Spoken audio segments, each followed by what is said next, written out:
कौन है वहाँ? कौन है? कौन है यहाँ? कौन है यहाँ पे? कौन है यहाँ?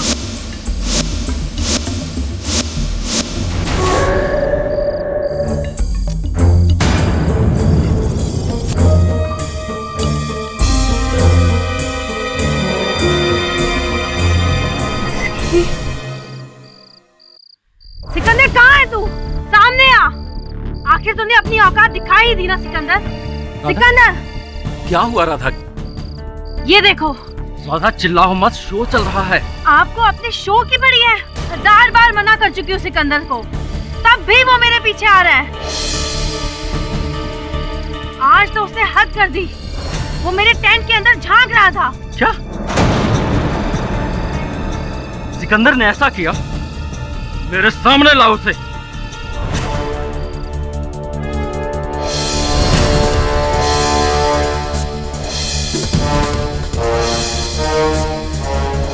दारू पीकर रोज रोज नौटंकी करता है। अब इसे सबक सिखाना ही होगा। और तो लड़कियों के कमरे में ताक झांक करता है कमीना। अरे झूठ बोल रही है राधा। क्या बोला तूने इनको? हाँ? मैंने जो बोला सही बोला। तूने अभी तक मेरा प्यार देखा है ना, अब देखना तू, मैं बदला लूंगा। मैं तुझे बदला लेने लायक छोड़ूंगा तब तो तू बदला लेगा ना।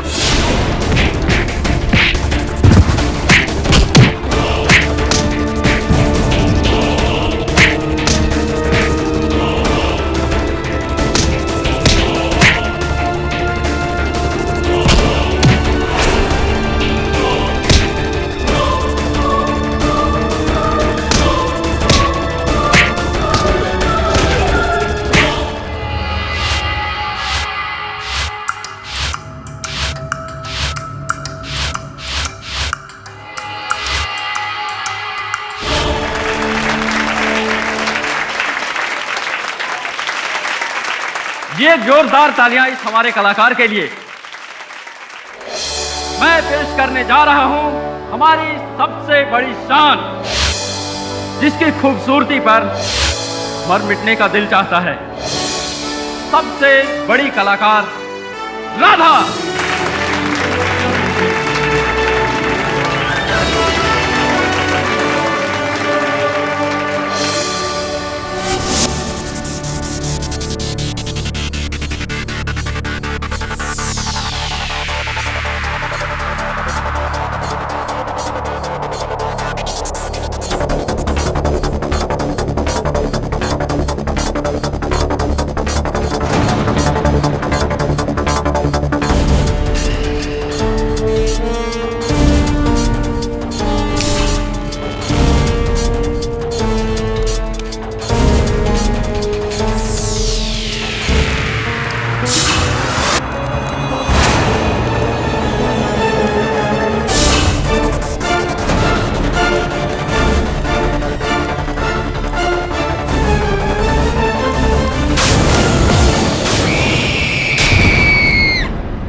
भगवान, अरे राधा जल गई है, कोई एम्बुलेंस को बुलाओ।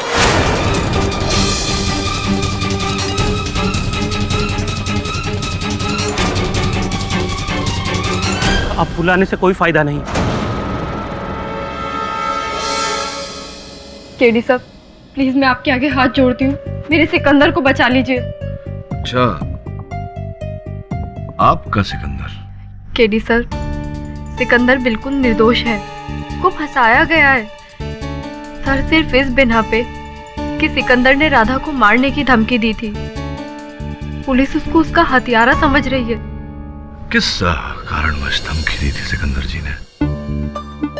सर, क्योंकि राधा ने उस पर झूठा इल्जाम लगाया था कि जब वो तैयार हो रही थी तो सिकंदर झांक रहा था। आज तो उसने हद कर दी। वो मेरे टेंट के अंदर झांक रहा था, जिसकी वजह से गुस्से में आके सिकंदर ने राधा को बहुत भला बुरा कह दिया था। तूने अभी तक मेरा प्यार देखा है ना, अब देखना तू, मैं बदला लूंगा।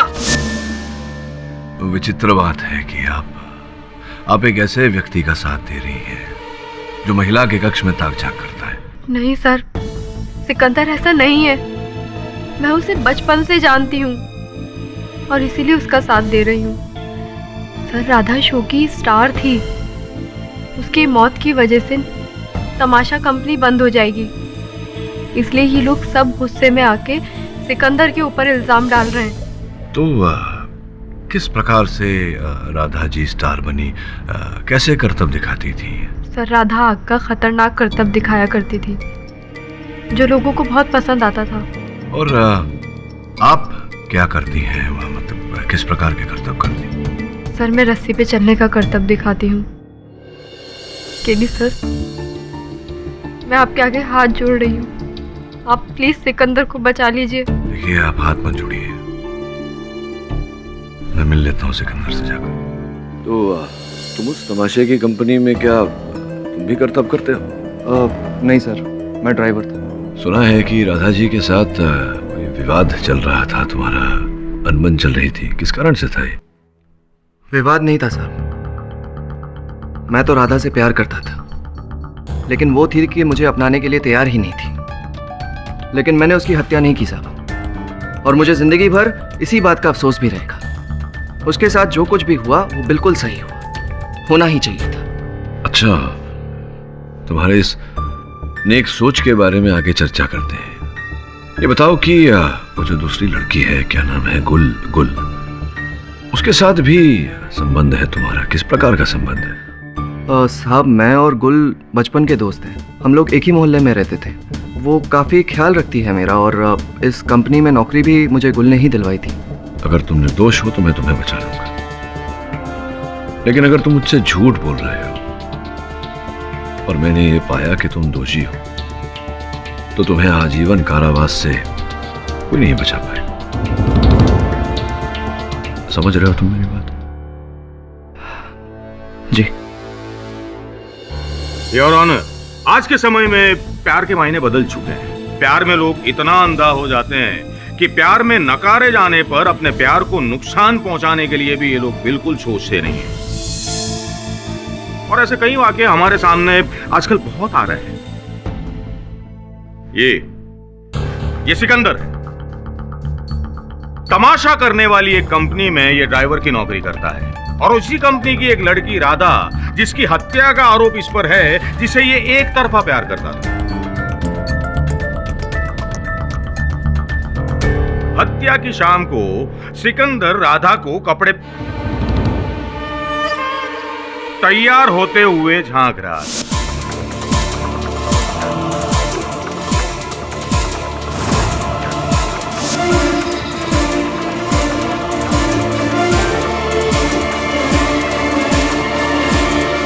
राधा ने इस बात की शिकायत की। सिकंदर को सबके सामने अपमानित होना पड़ा। उसी वक्त सिकंदर ने सबके सामने राधा से बदला लेने की धमकी दी।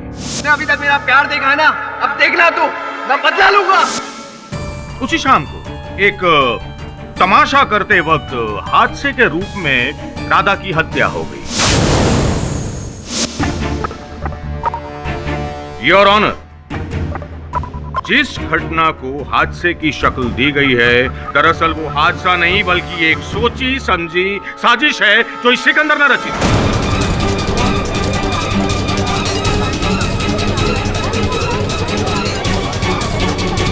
Order, silence in the court please. भैया सिकंदर, वैसे तुमने राधा को बहुत बार राधा को क्या? तैयार होते वकील साहब, मैंने अपनी जिंदगी में किसी औरत के साथ ऐसी छिचोरी हरकत नहीं की है, और राधा के लिए मेरा प्यार जिस्मानी नहीं था। हाँ, सच्चा प्यार भाई, बस। योर ऑनर, अब मैं बताता हूं कि ये सिकंदर खान पकड़ा कैसे गया। उस रात सिकंदर नशे की हालत में था, और उसी हालत में राधा की टेंट के बाहर इसका हाथ रुमाल, जिस पर इसका नाम लिखा हुआ है सिकंदर खान SK, वो राधा को उसके टेंट के बाहर से मिला। अब भैया सिकंदर, मुझे ये साफ साफ बताओ कि ये हाथ रुमाल तुम्हारा ही है ना? जी, ये रुमाल मेरा है, लेकिन ये राधा के टेंट के पास कैसे पहुंचा ये बात मैं नहीं जानता। अरे भाई, तुम नहीं जानते तो और कौन जानता है? अच्छा, एक और बात बताओ कि उस रात तुमने राधा को जान से मार डालने की धमकी दी थी ना? योर ऑनर, पता नहीं क्यों अभियोग पक्ष महोदय को ऐसा लग रहा है कि दो व्यक्तियों के बीच झगड़ा होता है तो वो एक दूसरे की जान ले लेते हैं, हत्या कर देते हैं। अगर ऐसा है तो आपके हाथों बहुत पहले मेरी हत्या हो जानी चाहिए थी। हमारा तो प्रतिदिन झगड़ा होता रहता है। I object your honour. Mister Pathak इस केस को बिल्कुल गंभीरता से नहीं ले रहे। केवल इस केस को नहीं देसाई साहब, मैं अपने हर केस को गंभीरता पूर्वक लेता हूँ। योर ऑनर, मनुष्य सामाजिक प्राणी है, आपस में रहता है, साथ साथ रहते हुए लोगों के बीच में बहस हो जाती है, झगड़ा हो जाता है। इसका ये अर्थ नहीं कि एक दूसरे की हत्या कर दें। ना, आप सही कह रहे हैं केडी साहब, लेकिन दारू पीकर धमाल करना ये तो सिकंदर की आदत है। मारपीट, लड़ाई झगड़ा करने वाले को क्या आप सामाजिक कहेंगे? हैं? योर ऑनर, पुलिस रिकॉर्ड ये कहता है कि ये सिकंदर बहुत ही हिंसक प्रवृत्ति का आदमी है। पहली एफआईआर में ये लिखा है कि दारू पीकर इसने एक बार में 2 आदमी की टांगे तोड़ दी। दूसरी में ये लिखा है कि किसी बात पर इसने अपने ही मालिक को बहुत मारा।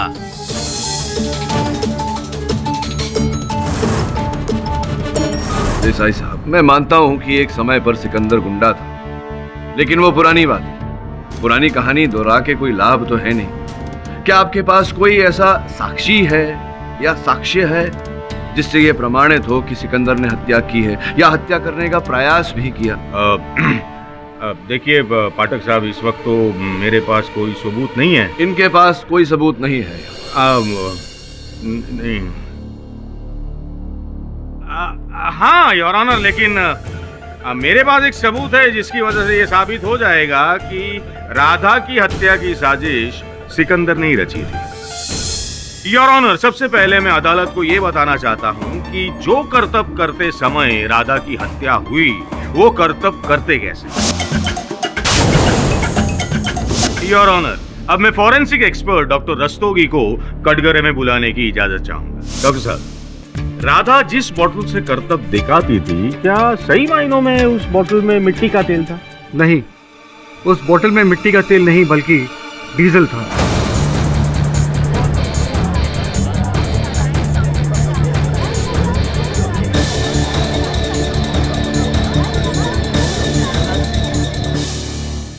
अच्छा डॉक्टर साहब, मैंने ये भी सुना है कि डीजल का इस्तेमाल करने से वो जो आग का गोला बनता है वो बहुत बड़ा बन जाता है।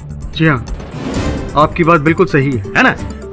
और ये भी सुना है कि डीजल का उपयोग करने से बहुत बड़ा विस्फोट यानी कि धमाका भी हो सकता है। हाँ, विस्फोट होने की संभावना हो सकती है क्योंकि मिट्टी के तेल से डीजल ज्यादा ज्वलनशील होता है। पर अब सवाल ये उठता है डॉक्टर साहब कि वहाँ डीजल आया कैसे, क्योंकि जहाँ पे ये तमाशा शो कर रहे थे वहां से पेट्रोल पंप तो बहुत दूर है।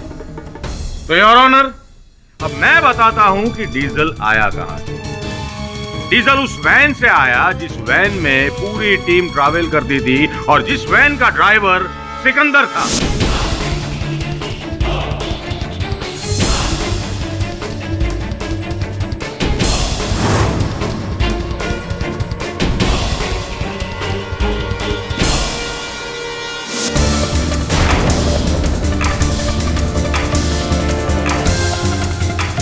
थैंक यू डॉक्टर साहब, आप जा सकते हैं। नहीं नहीं डॉक्टर साहब, एक मिनट। डॉक्टर साहब, ये बताइए कि जिस बोतल की बात आप कर रहे थे, क्या उस बोतल पर से सिकंदर की उंगलियों के छाप प्राप्त हुए हैं? अच्छा केडी साहब, तो अब इस बात पर आप बहस करना चाहते हैं? केडी साहब, इतनी बड़ी साजिश रचने वाला ये सिकंदर बोतल पकड़ते वक्त क्या उसने हाथ में ग्लव्स नहीं पहने होंगे? हाँ, निशान कहां से होंगे? आप बताइए, उस बोतल पर से उंगलियों के छाप प्राप्त हुए थे, बताइए किसके थे? हमें बोतल पर 2 लोगों के उंगलियों के निशान मिले हैं। एक तो राधा के, जो उस बोतल को इस्तेमाल कर रही थी, और दूसरे उंगलियों के निशान हमें गट्टू के मिले हैं।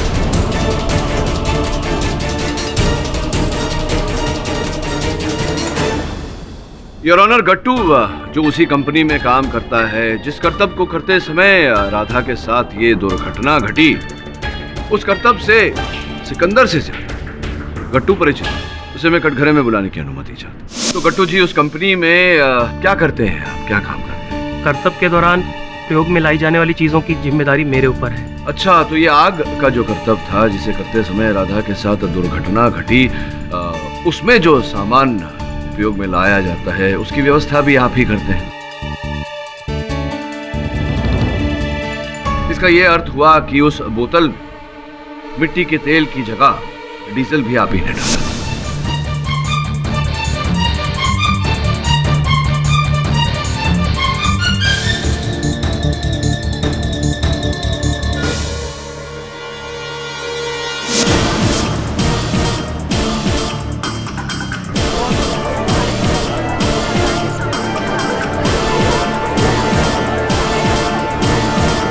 योर ऑनर, अगर राधा की हत्या का कारण उस बोतल में मिट्टी के तेल के स्थान पर डीजल का होना है, तो फिर दोषी गट्टू है योर ऑनर, सिकंदर नहीं।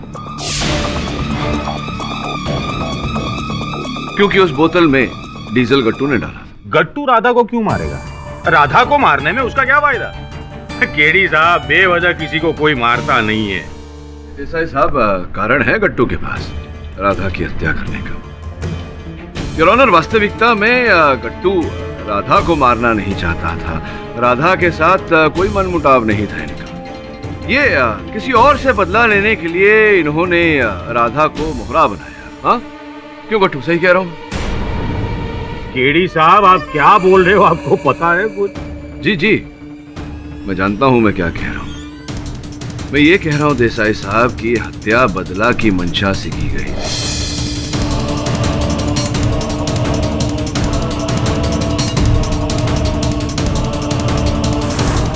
और ये बदला गट्टू राधा से नहीं, सिकंदर से लेना चाहते। I object your honour. KD साहब पूरे केस का रुख ही बदल रहे। योर ऑनर, मोहन दादा जो उसी कंपनी में साज सज्जा और श्रृंगार का कार्य संभालते हैं, उन्हें मैं कटघरे में बुलाने की अनुमति चाहता हूँ। अनुमति? मोहन दादा, आप इस कंपनी के सबसे पुराने कार्यकर्ता हैं। स्पष्ट है कि आप सबके व्यवहार से भली भांति परिचित होंगे। जी, मैं पिछले 20 सालों से इस कंपनी से जुड़ा हुआ हूँ और ये कंपनी बिल्कुल मेरे घर जैसी है और घर के हर सदस्यों से हर कोई भली भांति परिचित तो होता ही है ना सर। जी जी जी, तो ये बताइए कि गट्टू जी और सिकंदर जी के बीच में जो संबंध था उसके बारे में कुछ बताइए। जी, इन दोनों में काफी दिनों से मनमुटाव चल रहा था और अक्सर किसी न किसी बात पर दोनों में झगड़ा होता ही रहता था।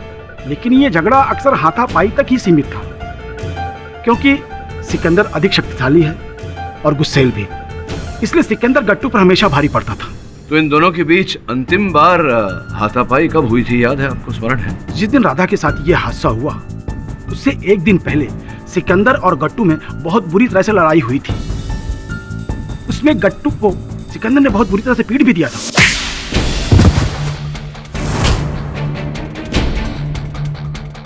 किसी ने भी बीच बचाव करने की हिम्मत नहीं थी, क्योंकि हर कोई सिकंदर के गुस्से को अच्छी तरह से जानता था।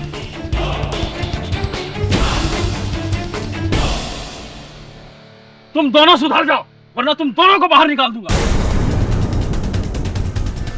तमाशा बना के रखा है। चल। योर ऑनर, गट्टू जानता था कि वो सिकंदर से मुकाबला नहीं कर सकता, इसीलिए उसने सिकंदर को फंसाने के लिए ये षड्यंत्र रचा।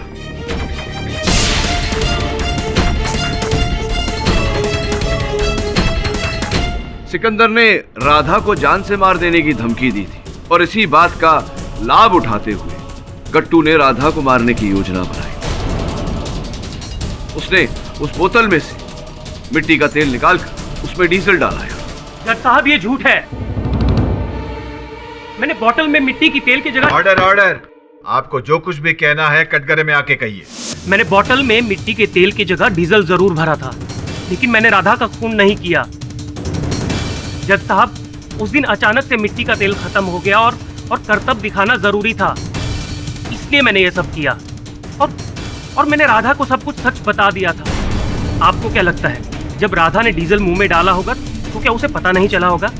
वो चाहती तो करतब दिखाने से मना भी कर सकती थी। और जज साहब, उसके लिए कोई नई बात नहीं थी।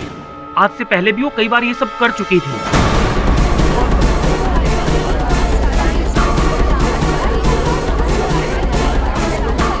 Order order, silence in the court please. देखो गट्टू, अब राधा तो तुम्हारी बात का प्रमाण देने के लिए यहाँ आ नहीं सकती। क्या तुम अपनी ही कही हुई बात को सिद्ध कर सकते हो यहाँ अदालत में? है केडी साहब, मैं खुद आपको सबूत दूंगा। क्या क्या मुझे थोड़ा सा डीजल मिल सकता है? मैं खुद आपको ये करतब करके दिखाऊंगा।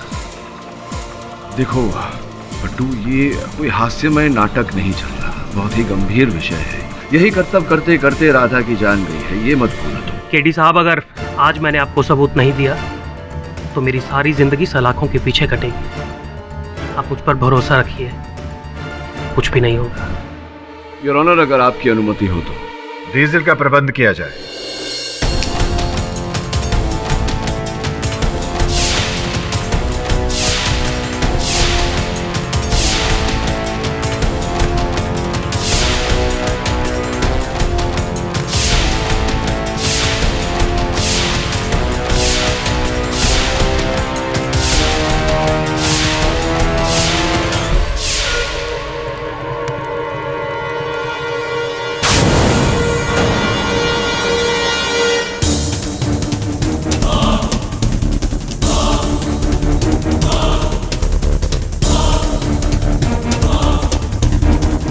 केडी साहब, अब तो आपको विश्वास हो गया ना कि ये करतब करने से कोई मरता नहीं। मैंने तो ये सब राधा जी को देख देख कर सीखा है। राधा जी तो इस करतब में एक्सपर्ट थी, उन्हें कुछ कैसे हो सकता था?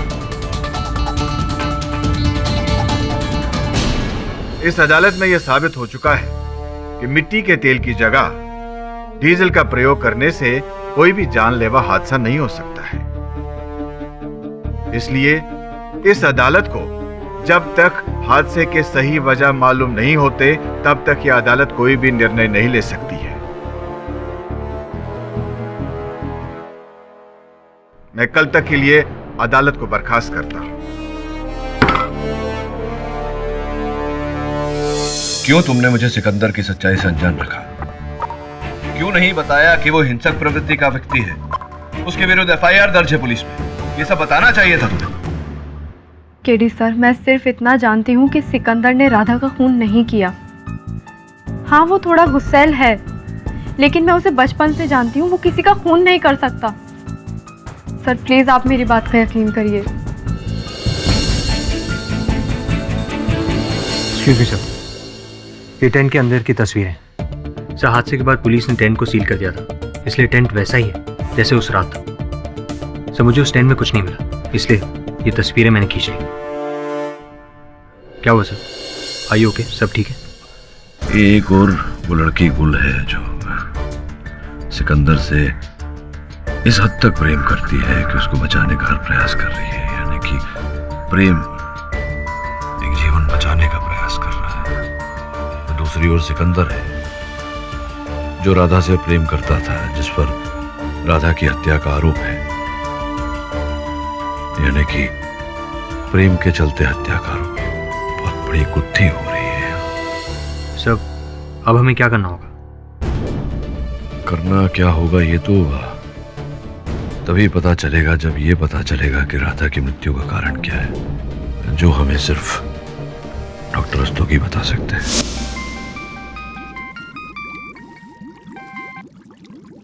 डॉक्टर रस्तोगी। केडी पाठक। केडी, दुर्घटना होने के कारण का पता कर पाना इम्पॉसिबल है। राधा के पार्थिव शरीर का अंतिम संस्कार हो चुका है। अब मैं कुछ नहीं कर सकता। वरुण, मैं राधा के माता पिता से मिलना चाहता हूँ। केडी साहब, घर की सारी जिम्मेदारियां मेरी बेटी राधा पर थी, इसलिए उसने शादी नहीं की। उसके जाने के बाद तो हम लोग सड़क पर आ गए। केडी साहब, हम इस बच्चे की पढ़ाई का बोझ कौन उठाएगा? केडी साहब, हम बर्बाद हो गए। मैं आपका दुख समझता हूं सर, इसीलिए यहां आया हूं। मैं चाहता था कि जिस व्यक्ति ने आपको इस परिस्थिति में डाला है, जिसने भी राधा की हत्या की है, उसको दंड दिलवाऊं, राधा को न्याय दिलवाऊं। आपने अभी तक राधा जी की अस्थियों का विसर्जन नहीं किया? बस उसी के लिए हम लोग हरिद्वार जाने की तैयारियां कर रहे हैं। सर, क्षमा चाहता हूं, संकोच हो रहा है मुझे भी पूछते हुए। क्या मैं इन अस्थियों को जांच के लिए ले जा सकता हूं? मैं समझता हूं कि आपको विचित्र लग रहा होगा। इसके पीछे कारण यह है कि राधा जी की मृत्यु का कारण अभी तक हम पता नहीं लगा पाए, इसीलिए जांच के लिए ले जाना चाहता हूं। हो सकता है फोरेंसिक से कोई सुराग निकल आए। हमारी बेटी तो चली गई, अब किसी को सजा मिले या ना मिले इससे कुछ फर्क नहीं पड़ता है। इससे हमारी बेटी वापस आने वाली तो नहीं है। पाठक जी, हमें हमारे हाल पे छोड़ दीजिए, हमें कोई न्याय वह नहीं चाहिए। क्या आप राधा के हत्यारे को यूं ही जाने देंगे? जितनी पीड़ा आपको और आपके परिवार को हो रही है, उतनी ही पीड़ा उस व्यक्ति को हो रही है जो निर्दोष है, लेकिन उसे दोषी करार दिया गया है। आरोप लगाया गया है उस पर राधा की हत्या का। क्या सच तक पहुंचने का आप मुझे अवसर नहीं देंगे?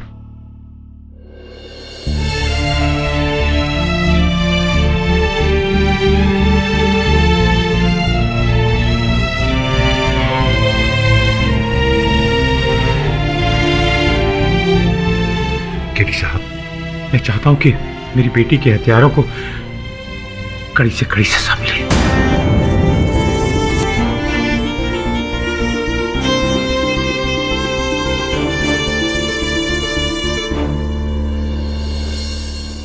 केडी साहब, मेरी बेटी गणपति जी को बहुत मानती थी। इस मूर्ति को हमेशा अपने साथ रखती थी। हर परफॉर्मेंस से पहले वो उन्हें अपने माथे पे लगाती थी।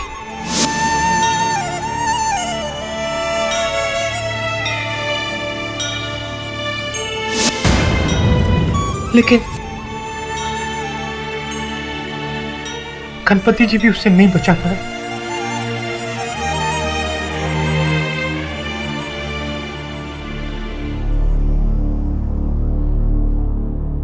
केडी साहब, ये गणपति जी की मूर्ति राधा के टेंट से मिली थी। पुलिस ने पंचनामा करने के बाद उसकी व्यक्तिगत चीजें सब वापस कर दी। टेंट के पास मिली। योर ऑनर, ये मुकदमा और मुकदमों से अलग है। इस केस में मृत्यु का कारण एक दुर्घटना है। अदालत के पिछले सत्र में मृत्यु के कारणों को लेकर तर्क वितर्क हुआ, लेकिन कोई परिणाम सामने नहीं आ पाया। इसीलिए मैंने राधा जी की अस्थियों का फिर से परीक्षण करवाया। डॉक्टर साहब, कृपया अदालत को बताइए कि आपकी जांच में क्या तथ्य सामने आए। राधा के शरीर की फोरेंसिक जांच पहले ही हो गई थी। उसकी अस्थियों पर एडवांस टेस्ट करने पर भी हमें कुछ नहीं मिला। पर हाँ, राधा हमेशा अपने साथ एक गणपति की मूर्ति रखती थी। अपने हर शो से पहले वो उस मूर्ति को अपने माथे से लगाती थी। उस रात दुर्घटना से पहले भी राधा ने ऐसा ही किया था, जिस कारण राधा के चेहरे पर लगा हुआ मेकअप उस मूर्ति पर लग गया। और उस मेकअप की जांच करने के बाद हमें पता चला कि राधा के चेहरे पर FNT नाम का केमिकल था। FNT, ये FNT क्या होता है, जरा स्पष्ट रूप से समझाइए। FNT का प्रयोग आधुनिक विस्फोटों में किया जाता है। यह अत्यंत ज्वलनशील और शक्तिशाली केमिकल है।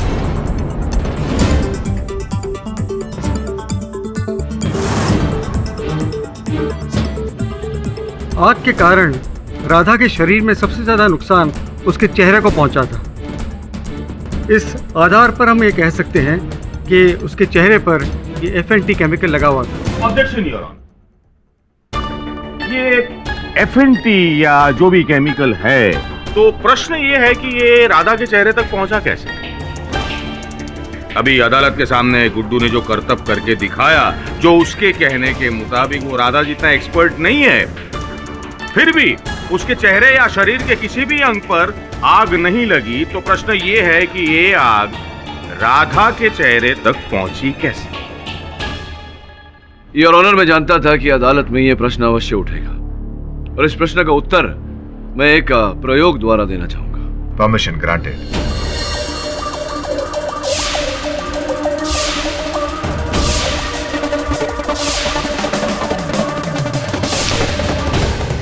योर ऑनर, अदालत की जानकारी के लिए और रिकॉर्ड्स के लिए मैंने इस पानी में बहुत ही कम मात्रा में FNT मिलाया है, 0.01 माइक्रोग्राम। कागज को मैं अब इस पानी में डुबोता हूं और भिगोता हूं। योर ऑनर,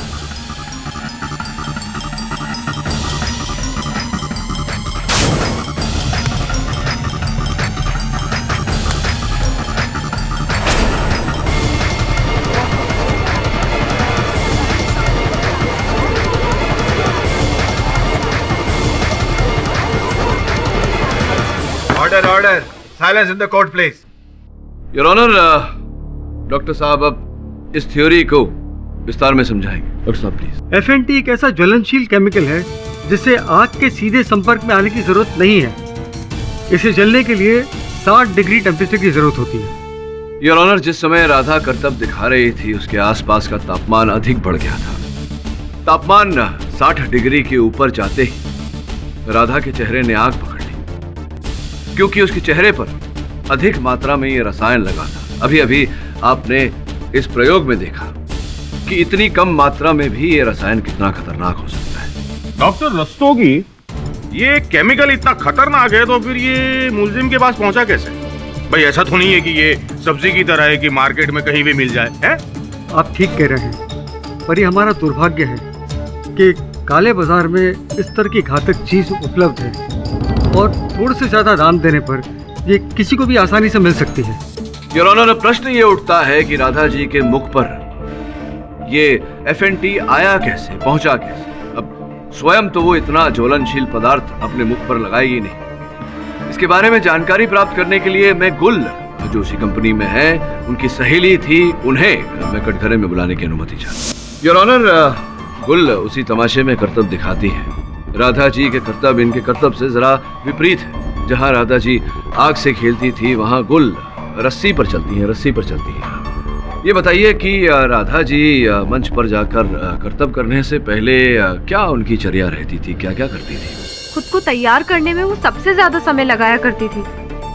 फिर उसके बाद अपने बाल अच्छे से बांध दिया करती थी। फिर स्टेज पे जाके परफॉर्मेंस देती थी। लेकिन हाँ, उससे पहले वो अपना मेकअप बहुत अच्छे से करती थी। सबसे ज्यादा समय ही वो मेकअप में लगाया करती थी।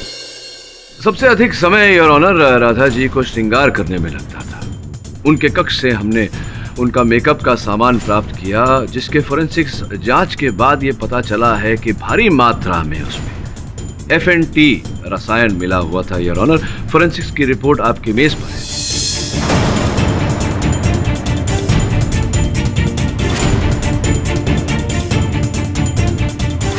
योर ऑनर, एक ही व्यक्ति है जो उनके मेकअप में FNT रसायन मिला सकता था। मैं मोहन दादा को एक बार फिर से कटघरे में बुलाने की अनुमति चाहता हूं। राधा जी के साथ आपका जो संबंध था उसके बारे में जरा अदालत को बताइए। केडी सर, मैं केवल सिर्फ और सिर्फ अपने काम पर ध्यान देता हूं। मुझे किसी से भी किसी प्रकार का संबंध स्थापित करने में कोई दिलचस्पी नहीं है। मैं पिछले 20 सालों से इस कंपनी में काम कर रहा हूं और इन 20 सालों में इस कंपनी में ना तो कोई मेरा दोस्त है और ना ही कोई मेरा दुश्मन। इस बारे में आप मेरे कंपनी के लोगों से बातचीत कर सकते हैं। हाँ, लेकिन जब आप काम करते हैं दूसरे लोगों के साथ तो काम के विषय में तो वार्तालाप होती है, उनके साथ होती है ना? जैसा कि होना चाहिए बस। तो राधा जी के साथ आपकी क्या वार्तालाप होती थी?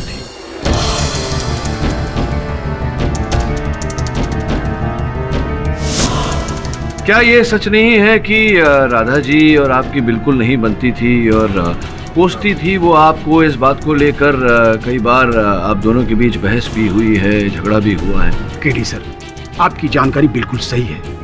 राधा हमेशा मेरे काम में कोई न कोई नुक्स निकालती ही रहती थी। इसीलिए उन्होंने आपको उनका मेकअप करने से भी मना कर दिया था, यहाँ तक कि उनके टेंट में घुसने तक की आज्ञा नहीं थी। केडी साहब, आप ही ने कहा था कि दो लोगों के बीच में झगड़ा या बहस हो जाए तो इसका मतलब ये नहीं कि वो दूसरे का खून कर दे। भूल गए आप? योर ऑनर, मोहन दादा अदालत से कुछ छिपा रहे हैं। राधा की अवहेलना के कारण इनकी 20 साल की नौकरी से इनके हाथ धोने की नौबत आ गई। राधा इनकी जगह में इनके स्थान पर अपने भाई को रखना चाहती थी और इस बात का आग्रह उन्होंने नाटक कंपनी के मैनेजर गोविंद से भी किया। गोविंद जी ने अपने लिखित बयान में कहा है कि न चाहते हुए भी उन्हें ऐसा करना पड़ रहा था, क्योंकि राधा जी उस नाटक टोली की बहुत चहेती थी। योर ऑनर, मोहन दादा के पास अपनी नौकरी बचाने का एक ही उपाय था कि वो राधा जी की हत्या कर दें, और ऐसा इन्होंने किया। पाठक साहब, अभी अभी आपने कहा कि मोहन दादा को राधा के टेंट में जाने की भी परमिशन नहीं दी, तो वो केमिकल बॉटल में कैसे डाल सकते हैं? अब आपके इस प्रश्न का उत्तर वहां के मैनेजर गोविंद जी देंगे। गोविंद जी, कृपया अदालत को बताएं कि आपकी कंपनी में जो श्रृंगार का सामान आता है, इसकी जिम्मेदारी, इसका उत्तरदायित्व किसका है? जी, हमारी कंपनी में सारा श्रृंगार का सामान खरीदने की जिम्मेदारी मोहन दादा की है। धन्यवाद योर ऑनर। देसाई साहब के प्रश्न का उत्तर ये है कि उस मेकअप के बोतल में FNT रसायन मिलाने के लिए मोहन दादा को राधा जी के टेंट में जाने की आवश्यकता ही नहीं थी। जब वो बोतल राधा जी के पास पहुंची, उसमें FNT रसायन पहले से ही उपस्थित था।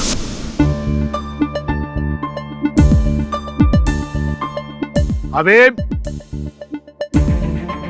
ये मेकअप का सामान राधा के टेंट में रख दो। योर ऑनर, मोहन दादा ने अपना काम बहुत ही सफाई से किया, इतनी सफाई से कि हर किसी को लगे कि राधा जी की मृत्यु एक दुर्घटना से हुई।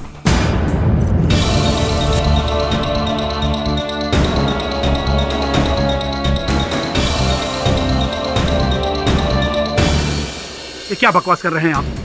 मैंने किसी को नहीं मारा है। आपको ऐसा इसलिए लग रहा है क्योंकि राधा की वजह से मेरी नौकरी जा रही थी, इसलिए आप समझ रहे हैं कि मैंने राधा की हत्या कर दी। और आपको मैं ये बता दूं कि मुझे एक अच्छी नौकरी मिल गई है, जो मैं अगले हफ्ते ज्वाइन करूंगा।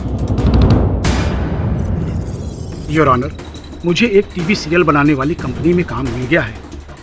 आप कहें तो मैं उनका एग्रीमेंट लेटर और उनका अपॉइंटमेंट लेटर आपको दिखा सकता हूं। और ये काम मुझे राधा की मौत से कई दिन पहले ही मिल चुका था। मैं तो बस केवल ये तमाशा खत्म होने का इंतजार कर रहा था, और इस विषय में मैं गोविंद जी से भी बात करने वाला था। केटी साहब, एक टीवी शो में काम करना और एक तमाशा कंपनी में काम करने से कहीं अधिक सम्मानजनक है। और जिंदगी में मुझे पहली बार यह सुनहरा मौका दिया है अपना जीवन संवारने के लिए। अब ऐसी हालत में आप ही बताइए, मैं कैसे किसी का खून कर सकता हूं? केटी साहब, मैंने आपका बहुत नाम सुना था और आपके प्रति मेरे मन में बहुत इज्जत थी। मैं आपसे माफी चाहता हूं कि आज आपकी समय बिल्कुल गलत है, मतलब गलत है। मैंने किसी का खून नहीं किया है। योर ऑनर, केडी साहब फिर से एक बार हत्या का कारण साबित करने में असफल रहे। अगर ऐसा ही चलता रहा तो अदालत कोई नतीजे पर पहुंच ही नहीं पाएगी, है ना? आप बिल्कुल ठीक कह रहे हैं। आप ऐसे तर्क प्रस्तुत क्यों नहीं करते हैं जिससे अदालत को निर्णय लेने में आसानी हो? यह अदालत दोपहर के विश्राम के लिए स्थगित की जाती है। तो मोहन दादा ने अदालत में जो कुछ भी कहा वो सच का है। उनके पास बहुत अच्छी जॉब है जो उन्हें राधा की मौत से कई दिनों पहले मिली थी। हाँ, मैं समझ गया हूँ वरुण की मेरे मन में मोहन दादा के लिए जो धारणा थी वो गलत थी। लेकिन मोहन दादा नहीं है तो कौन है? कौन है वो व्यक्ति जिसके पास अवसर था राधा के टेंट में जा करके उनके श्रृंगार के सामान में वो रसायन मिलाने का? वो राधा के टेंट की तस्वीर है फाइल में? जी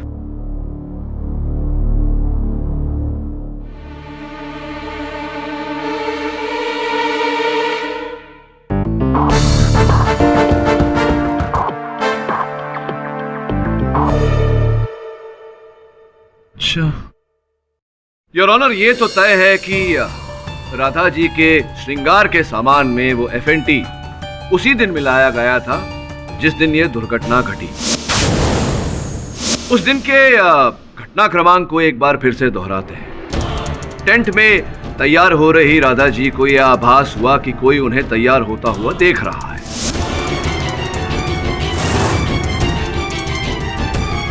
टेंट से बाहर निकलते ही उन्हें सामने पड़ा सिकंदर का रुमाल मिला। सिकंदर बेचारा पकड़ा गया, हाथापाई हुई और सिकंदर ने राधा को जान से मार देने की धमकी दी। इसके पश्चात राधा जी मंच पर चली गई अपना प्रदर्शन करने। जिस समय उनके मुख पर लगे FNT ने आग पकड़ी और इस दुर्घटना में उनकी मृत्यु हो गई। अब प्रश्न ये उठता है योर ऑनर कि उनके मेकअप के सामान में, उनके श्रृंगार के सामान में वो FNT कब और कैसे पहुंचाया गया? हाँ हाँ पाठक साहब, मैं भी जानना चाहूंगा।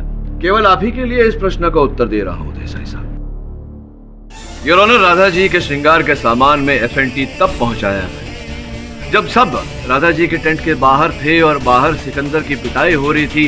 स्पष्ट है कि अगर बाहर सिकंदर की पिटाई हो रही थी तो सिकंदर टेंट में नहीं जा सकता था। अगर सिकंदर नहीं था और कौन था यार?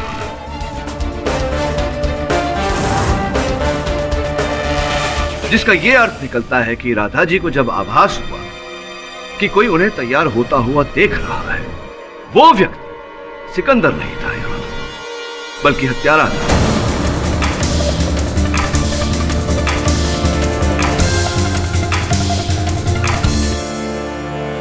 योर ऑनर, वो कौन हो सकता है जिसके पास सिकंदर के रुमाल जैसी व्यक्तिगत चीज रही हो?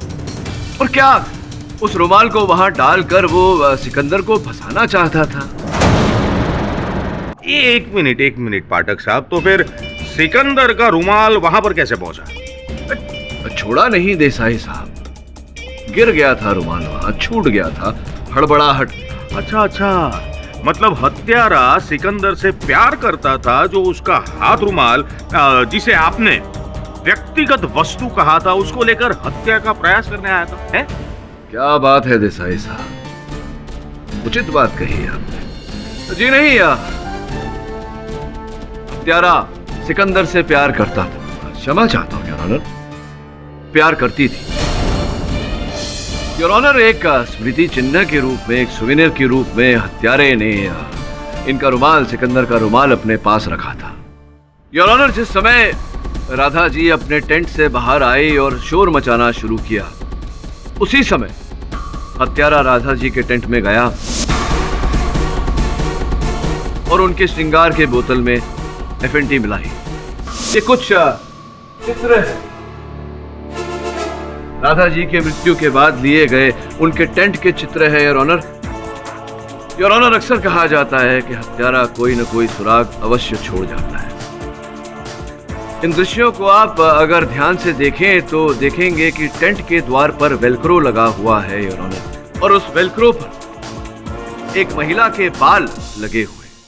योर ऑनर, इस चित्र को देखने से पता चलता है कि जो बाल वहां वेलक्रो में लगे हुए हैं वो बिल्कुल सीधे बाल हैं। राधा जी के बाल घुंघरेले थे योर ऑनर। उस कंपनी में 2 ही महिलाएं थी, राधा जी और गुल।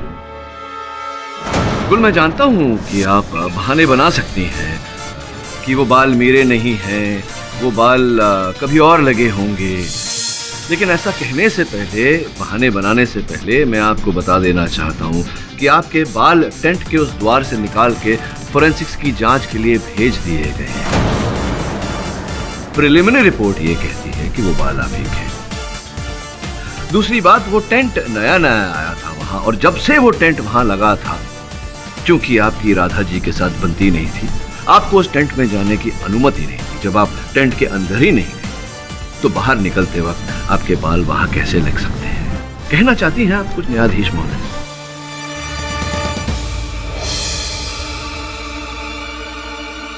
मैं सिकंदर से प्यार करती हूँ, लेकिन ये मेरी तरफ देखता ही नहीं था, क्योंकि ये राधा से प्यार करता था।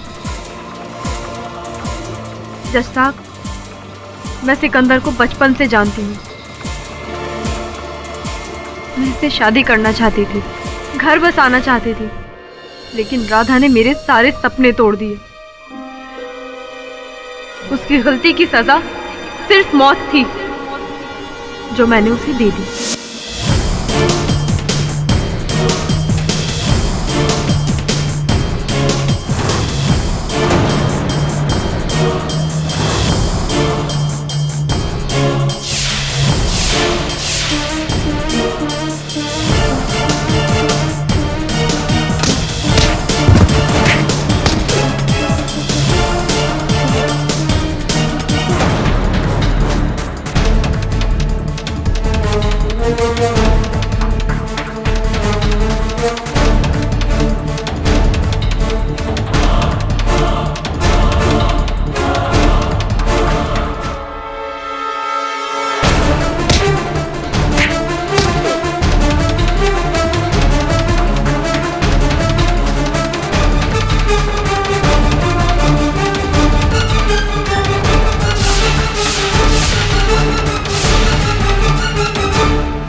हाँ, ये हत्या मैंने की है।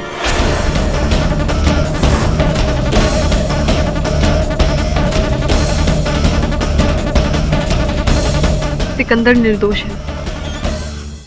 The defence, rest your. तमाम गवाहों और सबूतों को मद्देनजर रखते हुए यह अदालत गुल को राधा की हत्या में दोषी पाते हुए उम्र कैद की सजा सुनाती है और सिकंदर को बाइज्जत बरी करती है। Case is closed.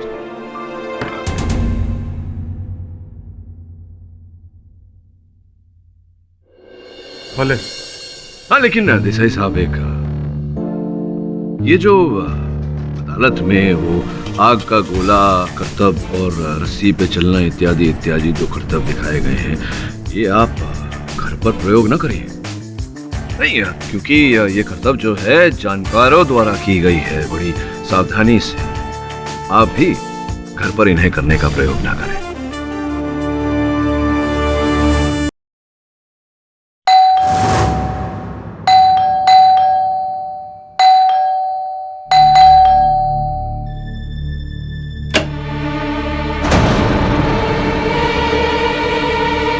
कितनी देर से घंटी मार रहा हूं, दरवाजा क्यों नहीं खोला? वो मैं किचन में आइंदा से 1 घंटी, सिर्फ 1 घंटी बजाऊंगा। अगर दरवाजा नहीं खोला तो अभी बैग तो ठीक से पकड़। अरे आप खड़ी खड़ी मेरा मुंह क्या देख रही है? बैग रखो, जाकर पानी लेके आ मेरे लिए। सब दिमाग खराब करके रखती, काम की ना काज की। शाले, शाले, अरे ठीक से घर नहीं संभाल सकते क्या आप? अरे यार, कितना टाइम हो गया, मुझे लगता है आज तो आधा मैच निकल गया होगा। देखिए भाई, कितने रन बनाए। सुकून से मैच देखनी चाहिए अभी। हाँ, मारो मारो मारो मारो। ये चौका, शाबाश शाबाश शाबाश। एक और चौका, मारो मारो मेरे शेरों, शाबाश। खाना तैयार। आउट। मूड खराब कर दिया ना पूरा। थोड़ी देर सुकून से बैठ के मैच नहीं देख सकता? तुम आई और तुम्हारी मनोजत लगी, बेचारा सेंचुरी पे था, 1 रन से आउट हो गया। किसी का भला होता नहीं देख सकते तुम?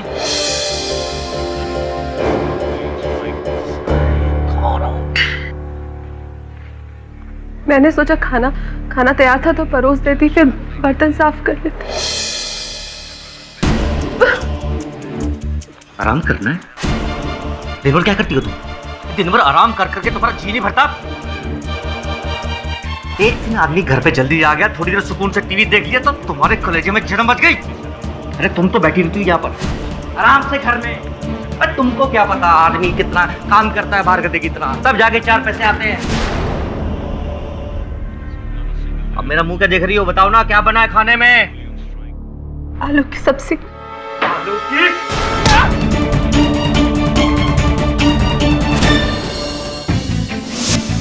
रोना रोना रोना, बस रोना। लगता है आज भी बाहर ही खाना पड़ेगा होटल में जाके। किसी मनोज बीवी मिली, मेरी तो किस्मत फूट गई। अरे नहीं, यहाँ आओ। आई। कब से चिल्ला रहा हूं मैं? पहली हो गई तुम। और ये शर्ट इस्त्री क्यों नहीं है? मैं भूल गई थी, मैं अभी कर देती। भूल गई थी? क्या करना नहीं चाहती? क्या करती हो तुम दिन भर? हैं? अपने कौन से यार के सपने देखती हो तुम? तो किस्मत फूट गई जो मैंने तुमसे शादी कर ली। होश गई थी।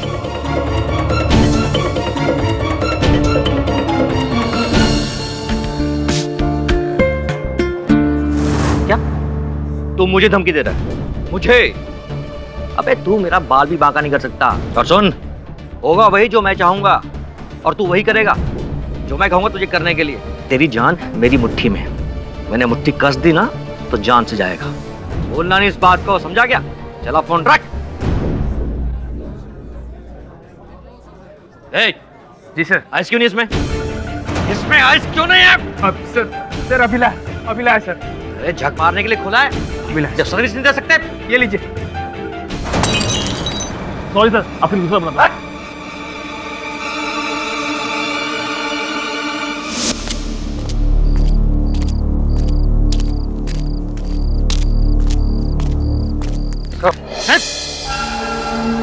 सब बहुत भूख लगी है सब, कुछ पैसा दे दो साहब। अरे भिखारी, तुझे इस पार्किंग लॉट में आने किसने दिया? अबे हट, तो मार खाएगा, हट। भिखारी कहां से चले आते हैं?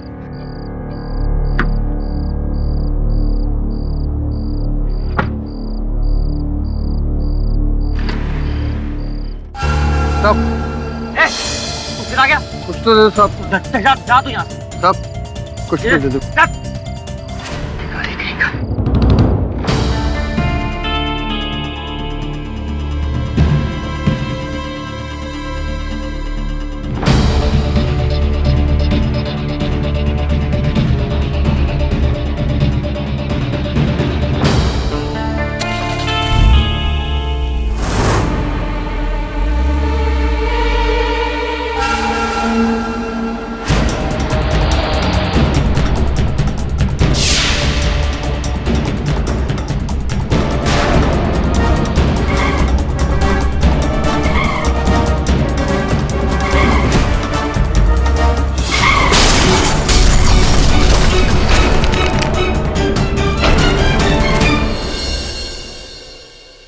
जी सर।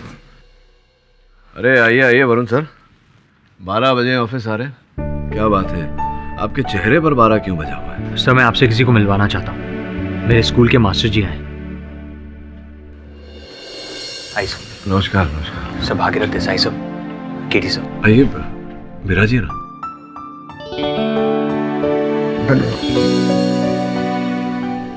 बड़ा भाग्यशाली है वरुण कि इनके मास्टर जी अभी भी इनके साथ हैं।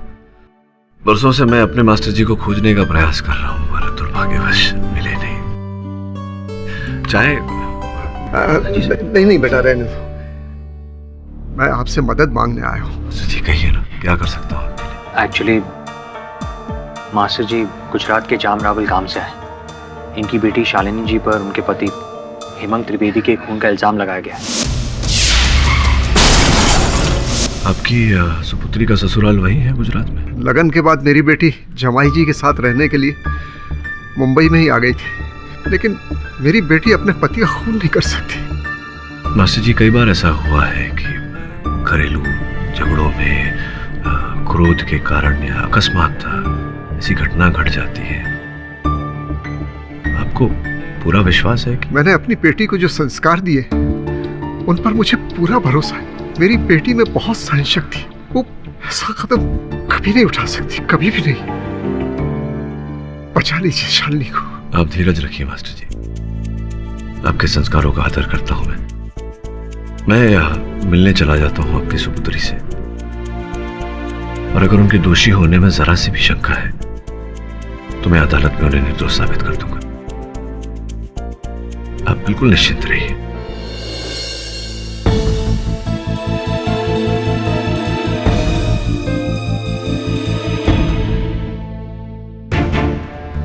उनके पति हेमांग जी की करतूत है, रोज मारना गाली देना उनका स्वभाव था। दाते तो शालिनी जी के धैर्य की।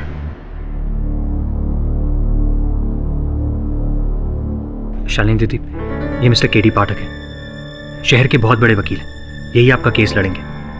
मुझे केस के बारे में कोई बात नहीं करनी है। केस के बारे में नहीं है, मैं आपसे बात करनी है। मुझे आपसे कोई बात नहीं करनी है, ना ही मुझे आपको कुछ बताना है। मुझे मेरे हाल पर छोड़ दीजिए, फांसी होती है तो हो जाए।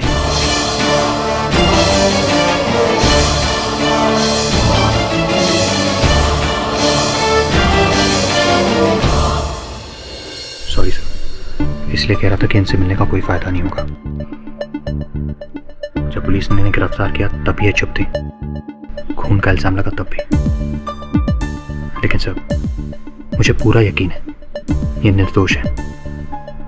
अपने इस यकीन को प्रमाणित कर पाएगा वरुण? यकीन शब्द का प्रयोग सोच समझ कर करना चाहिए। मुझे लगता है इनकी चुप्पी के पीछे कोई बहुत बड़ा रहस्य है। योर ऑनर, वैसे देखा जाए तो ये केस ऊपर से बहुत ही सिंपल है। हेमांग त्रिवेदी जो मार्बल और टाइल वगैरह के डीलर थे, वो 23 मार्च की रात को हैप्पी डाइनिंग हॉल के पार्किंग लॉट से अपनी गाड़ी में बैठे और वहां से निकले। रास्ते में उनका एक्सीडेंट हुआ, गाड़ी भी जल गई और उनके साथ हेमांग, वहीं पर उनकी मौत हो गई। आसपास खड़े लोगों का कहना यह है कि उन्होंने अपनी कार का संतुलन खो दिया और उनका एक्सीडेंट हो गया। लेकिन बात कुछ और है योर ऑनर, एक्सीडेंट की वजह भी कुछ और है। हाँ, उस बात पर मैं बाद में रोशनी डालूंगा, लेकिन उससे पहले हेमांग का बैकग्राउंड जानना हमारे लिए बहुत जरूरी है और इसके लिए मैं हेमांग की बहन कृपा परमार को कटघरे में बुलाना चाहूंगा। जय श्री कृष्ण बे। जय श्री कृष्ण। हेमांग के बारे में कुछ बताएंगी आप? बहुत अच्छे थे, बहुत ख्याल रखते थे वो मेरा। मैंने तो सुना है कि वो बहुत गुस्सा वाले थे, बहुत गाली गलौज करते थे वगैरह वगैरह। झूठू बोलो छे, झूठ बोल रही है ये। वो बहुत अच्छे थे। उन्होंने मेरी और अविनेश की शादी करवाई। मेरे माता पिता इस शादी के खिलाफ थे, पर भैया ने मुझे और अविनेश को अपने घर रखा। अगर वो ना होते तो मेरी और अविनेश की आज तक शादी ना होती। तो शालिनी जी के साथ उनको प्रॉब्लम क्या थी? प्रॉब्लम भैया को नहीं, इसे थी। मैंने कई बार इससे पूछने की कोशिश की, पर मुझे कभी कुछ नहीं बताया। आप ही पूछ लीजिए, चाहे बता दे आपको। लेकिन इतना बोल सकती हूँ कि गलती इसी की थी।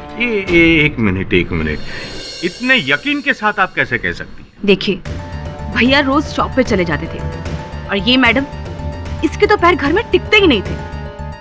कभी शॉपिंग, कभी डॉक्टर, तो कभी कुछ और। किसी ना किसी बहाने ये घर के बाहर ही रहती थी।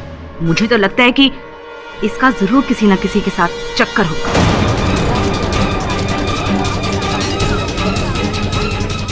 શું વાત કરો છો તમે? क्या बोल रही हैं आप? भैया ने मरने के 2 दिन पहले नई गाड़ी खरीदी थी। हम दोनों भाई बहन बहुत खुश थे, पर इसे तो हमारी खुशी में शामिल होना ही नहीं था। आई आधे घंटे बाद हाथ में सब्जी का थैला लिए हुए। भैया, आज मुझे ना आप पे बहुत गर्व है। आपने ये नई कार लेके ना अपना सपना पूरा कर दिया। बहुत खुश हूँ मैं आपके लिए। आप देखना, चुन चुन की चीजें लेके आई हूँ, सजाऊंगी इनको। दूर खड़ी रही मुंह फुलाए हुए। सबरी तो सिर्फ एक बहाना था। गई होगी अपने बॉयफ्रेंड के साथ जलसा करने के लिए। अरे रे रे, हे भगवान, आऊ करूँ हमने? हाँ? अच्छा, मुझे एक बात बताओ कि आपको यकीन है कि आपके भाई का खून इसी ने किया होगा? हाँ, तो इसी ने ही किया है। पूरे विश्वास के साथ मुझे पता है, और वो भी पूरी प्लानिंग के साथ।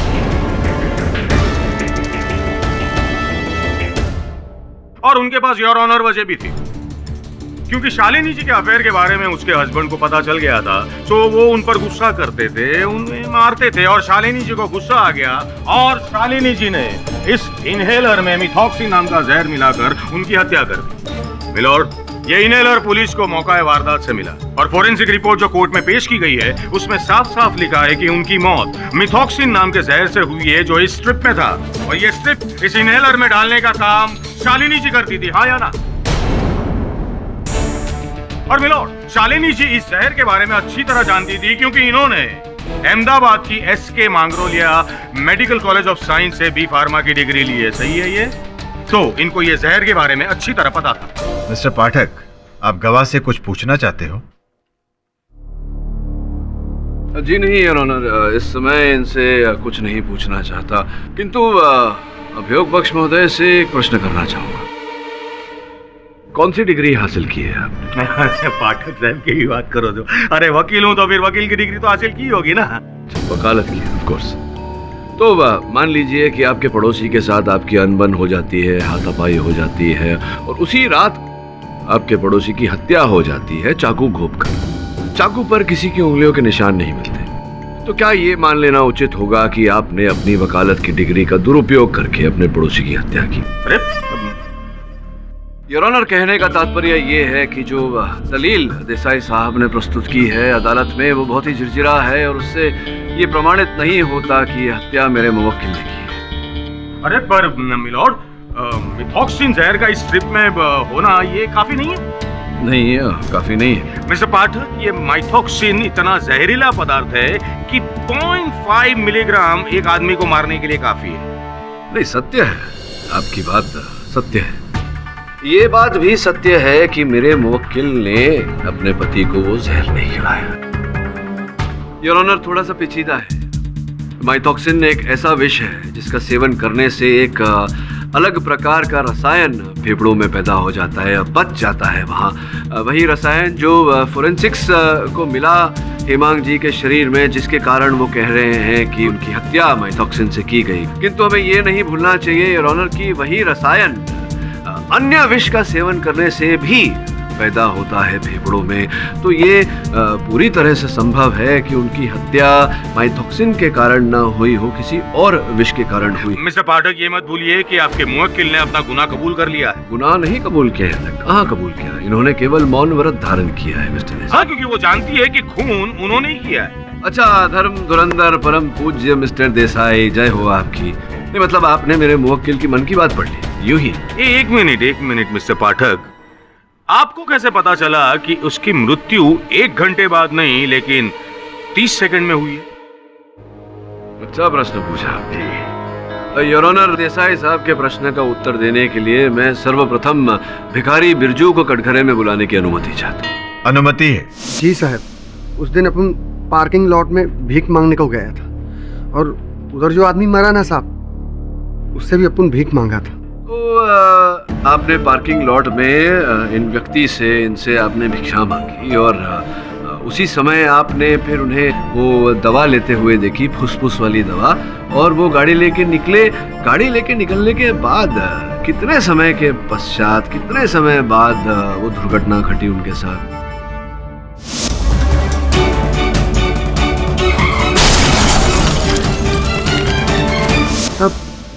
ऐसा कुछ तुरंत हुआ साहब। तुरंत मतलब वो गाड़ी लेके निकले और आपने वो धमाके की आवाज सुनी? हाँ। 30 सेकंड के आसपास होगा।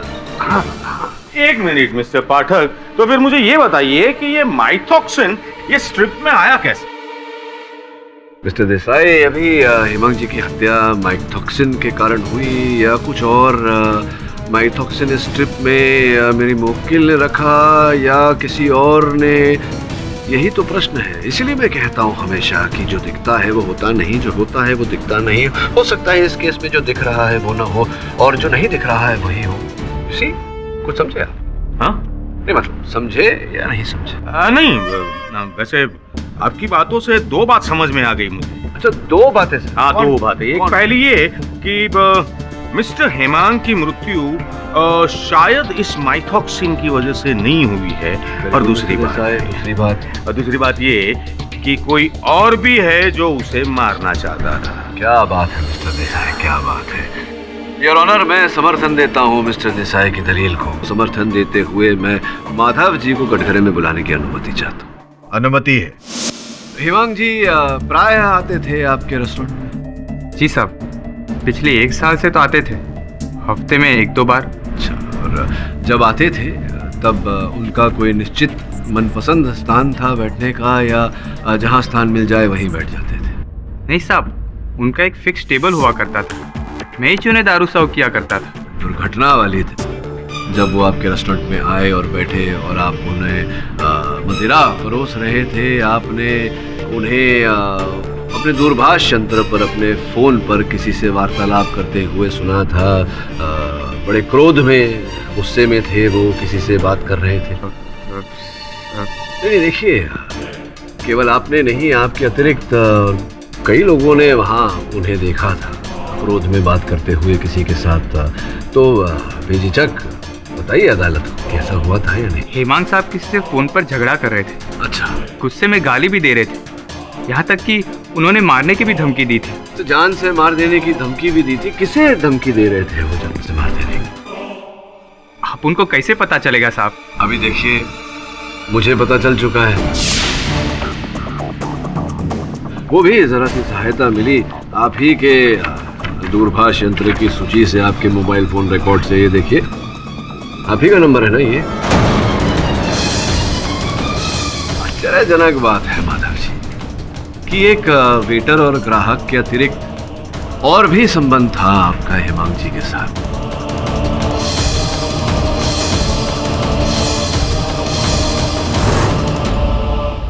योर ऑनर, हेमांग जी और माधव जी एक ही नंबर पे एक ही व्यक्ति के साथ वार्तालाप करते थे। सोचने वाली बात यह है कि 1 वर्ष पूर्व से हेमांग जी इस नंबर पे वार्तालाप करते थे और कुछ 15 दिन पहले से ही माधव जी उस नंबर पे वार्तालाप करने लगे। जिस व्यक्ति का ये नंबर है your honour, mister Ranjan Prasad ji, वो इस समय यहाँ उपस्थित है। मैं अनुरोध करूंगा अदालत से कि उन्हें अदालत के अंदर बुलाया जाए। इजाजत है। रंजन जी, कृपया अदालत को बताएं कि अपने व्यवसाय के बारे में क्या करते हैं आप? जी, मैं एक बिल्डर हूँ। टार्स और ऑफिसेस बनाता हूँ। सुना है कि आप सरकार से सरकारी भवन बनाने का ठेका लेते हैं, क्या सही सुना है? जी। स्वर्गवासी हेमांग जी के साथ फोन पर वार्तालाप तो होती ही थी आपकी, उसके अतिरिक्त भी प्रत्यक्ष भी मिलना चलता था आपका। हाँ, तो जाहिर सी बात है, मैं एक बिल्डर, वो टाइल्स और मार्बल का डीलर, बिजनेस रिलेशन थे हमारे। तो बस ये कि जो व्यावसायिक संबंध आप कह रहे हैं केवल व्यावसायिक संबंध थे, मेरे पास कुछ और ही सूचना है।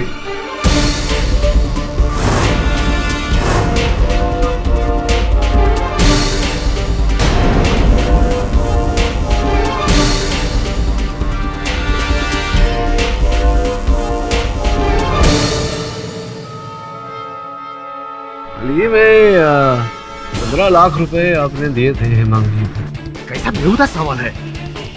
मैं अगर उससे माल खरीदता हूँ तो उसका पैसा तो चुकाना ही पड़ेगा ना। मुफ्त में कोई माल नहीं देता। बिल्कुल बिल्कुल, there's nothing like a free lunch। लेकिन ये देखिए, माल तो केवल 5 लाख रुपए का रिसीव किया था आपने, उसके लिए 15 लाख रुपए आपने दिए। कहीं आपके आदमियों से भूल तो नहीं होगी माल गिनने में? Objection your honour. कोई कितने का माल कितने में बेचता है वो पर्सनल इशू है। ये मिस्टर हेमांग और रंजन जी की आपस की साठगांठ है।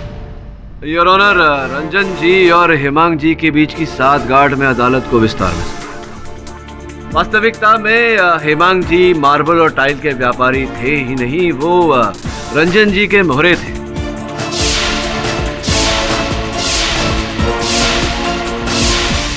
जो माल हेमांग जी इन्हें कौड़ियों के दाम सस्ते में दिलाते थे, वही माल, उसी माल का कई गुना मूल्य बढ़ाकर रंजन जी सरकार को बेचते थे और जो मुनाफा होता था ये दोनों आपस में बांट लेते थे। ये कई वर्षों तक बिना किसी विक्षेप के ये कार्य चलता रहा। फिर अचानक कुछ महीनों पहले दोनों के बीच मनमुटाव हुआ, बात मारने मरने तक पहुंच गई। क्यों रंजन जी, मैं सही कह रहा हूं या मैं सही कह रहा हूं?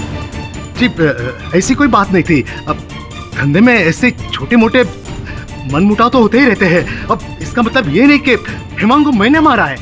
इसका मतलब ये थोड़ी है कि जान की धमकी दे दें किसी को। नहीं, छोड़िए ना, छोड़ी बात। ये बताइए, ये जो माधव है, हैप्पी डाइन रेस्टोरेंट का जो वेटर है, उनके साथ बड़ी घनिष्ठ मित्रता हो गई आपकी? मतलब वार्तालाप होती रहती थी आप दोनों के बीच, क्या कारण था? किस बारे में वार्तालाप होती थी? अब वो मैं एक बार हैप्पी डाइन रेस्टोरेंट में गया था, तो वेटर माधव मेरे पास आया और कहने लगा कि वो वेटर की नौकरी छोड़ना चाहता है।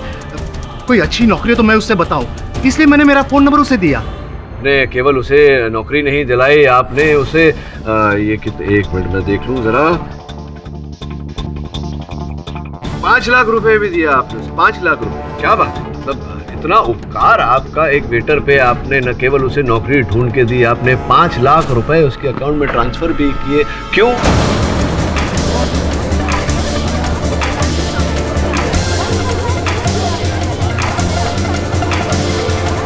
तो क्या ये मित्रता थी, आपकी दया भावना थी, या आप किसी विशेष कार्य के लिए उसे ये रुपए दे रहे थे, सुपारी के तौर पर किसी की हत्या करने के लिए? बोलिए ना, जी हाँ, मैंने पेटर माधव को सुपारी दी थी हेमांग को मारने के लिए।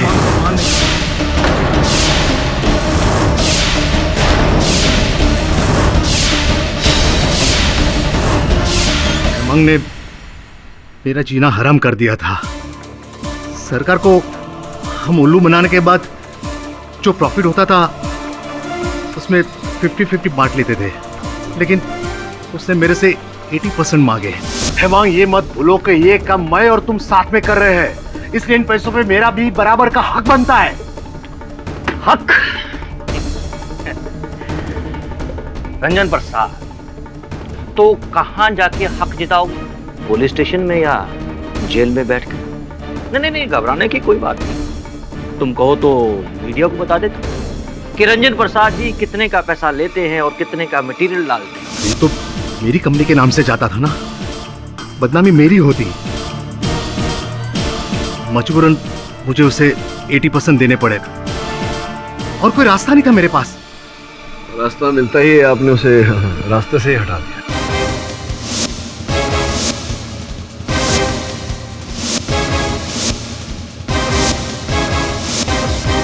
बोलिए ना, आप तो सत्य बोलिए। जी हाँ, मैं जानता था कि हेमांग अक्सर हैप्पी डाइन रेस्टोरेंट में जाता था और ये माधव वेटर ही उसे ड्रिंक्स सर्व करता था, इसलिए माधव को पैसे देकर मैंने उसके ड्रिंक्स में जहर डालने के लिए मना लिया। मैंने हेमांग साहब को नहीं मारा सर, वो तो 5 लाख की लालच में मैंने रंजन साहब से झूठ बोला था।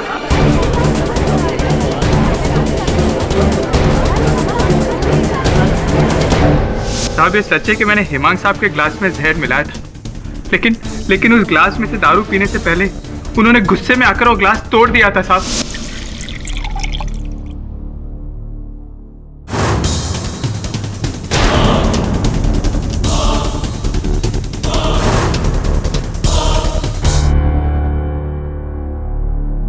बेटा। जी सर। इसमें आइस क्यों नहीं है? अब सर अभिला ले लीजिए सर। सॉरी सर, आपने दूसरा बनाता। माँ कसम, मैं सच कह रहा हूँ। वहाँ पे जितने भी लोग थे आप उनसे पूछ सकते हैं। अब मेरे मैनेजर साहब जिन्होंने मुझे डांटा था, आप उनसे भी पूछ लीजिए। मैं बेगुनाह हूँ साहब। मिलॉर्ड, माधव ने तो अपनी बेगुनाही साबित कर ली, लेकिन बचाव पक्ष अभी तक अपनी मुवक्किल को बेगुनाह साबित नहीं कर पाया। योर ऑनर, अभियोग पक्ष भी अभी तक ये प्रमाणित नहीं कर पाई है कि मेरी मुवक्किल दोषी है। सिर्फ डिफेंस ही नहीं, प्रोसिक्यूशन भी कोई ठोस सबूत या गवाह पेश नहीं कर पाई जिससे यह अदालत किसी नतीजे पर पहुंचे। यह अदालत दोनों पक्ष को पुख्ता सबूत और गवाह पेश करने की हिदायत देती है। तब तक के लिए यह अदालत स्थगित की जाती है। The court is adjourn. बोले।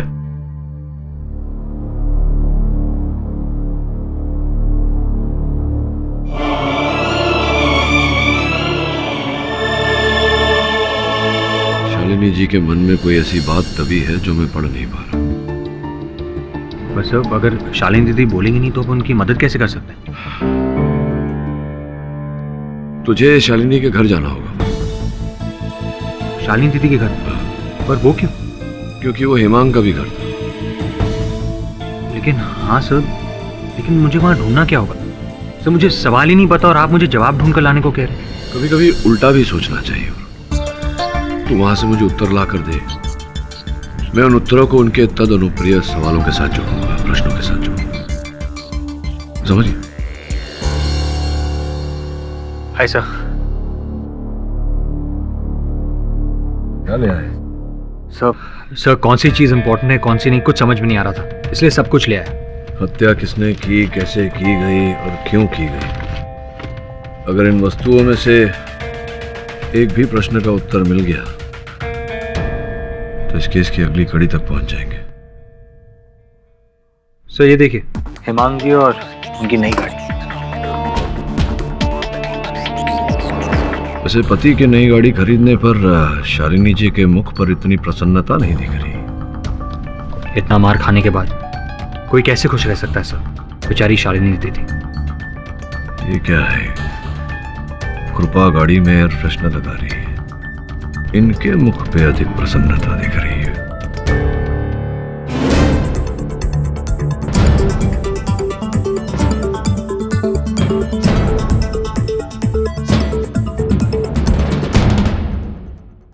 जितनी भोली तेरी शालिनी दीदी लगती है वरुण, उतनी है नहीं। बहुत बड़ी भूल हो गई मुझसे, जो एक अपराधी को बचाने का प्रयास कर रहा था। आप समझ गई होंगी मैं क्या कहना चाहता हूं। दवा का ये पैकेट आप ही के घर से मिला। टिक्सोटिकिन, जो रोगियों को हाई ब्लड प्रेशर अर्थात खून का दबाव अधिक होने के लिए दिया जाता है। बाकी रोगियों की तरह आपके पति हेमांग भी आधी दवाई खाते थे रोजाना, आधी अभी भी इस पत्ते में रखी हुई है।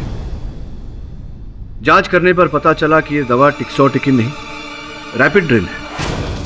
रैपिड्रिन वो दवा जो रोगियों को दिया जाता है जिनके शरीर में लहू का प्रभाव धीमा होता है, लो ब्लड प्रेशर। आप जानती थी कि अगर हेमांग जी ये दवा खाएंगे तो उनका ब्लड प्रेशर और भी बढ़ जाएगा और ये उनके लिए घातक साबित हो सकता है, मौत हो सकती है उनकी। ऐसा ही हुआ। आपकी सहन शक्ति चरम सीमा तक पहुंच गई थी, इसीलिए आपने अपने पति को मारने की ये योजना बनाई। आप अपराधी हैं शालिनी जी, और आपको अपने अपराध का दंड अवश्य मिलेगा।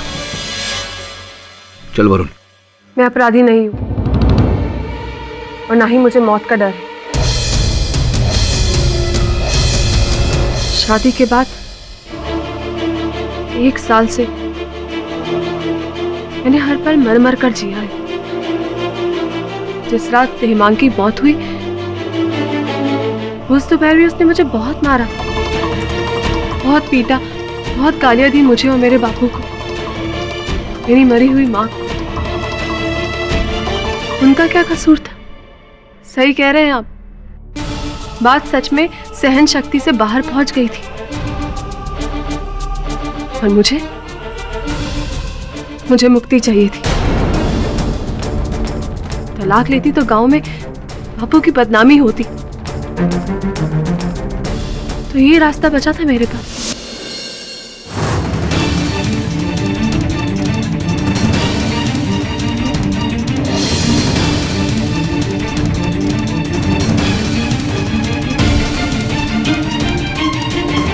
अब तुम फिर कभी मुझे जानवरों की तरह नहीं मारोगे। ये गोली तुम्हारे अंदर के राक्षस का इलाज करेगी। 1 साल सहा है तुम्हें, 1 रात और सही। क्या फायदा ऐसी पत्नी का जब घर में खाना भी ना मिले। अरे अब मेरा इनहेलर कहाँ रह गया?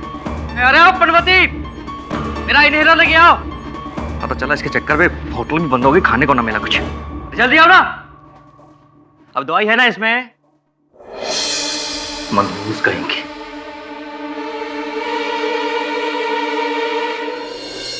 एक्सीडेंट की खबर मिलने के बाद मैं फौरन हॉस्पिटल पहुंची।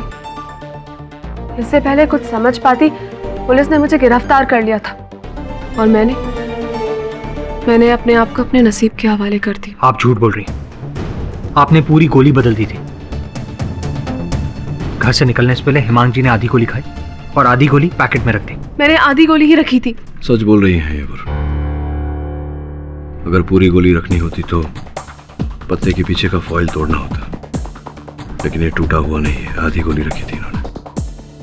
मैं मानती हूँ मैंने हेमांग को मारने का प्लान बनाया था, लेकिन उसकी मौत मेरे प्लान से नहीं हुई है। वो गोली अभी भी इस पैकेट में मौजूद है। हत्या की योजना बनाना दंडनीय है और हत्या के बारे में सोचना पाप है। इसीलिए तो मैं अब तक चुप थी। हाँ, पहले से ही लग रहा था कि आपकी इस चुप्पी के पीछे कोई कारण अवश्य है। सही था मैं। योर ऑनर, इस सुनवाई के प्रारंभ में मैं एक बात स्पष्ट कर देना चाहता हूं।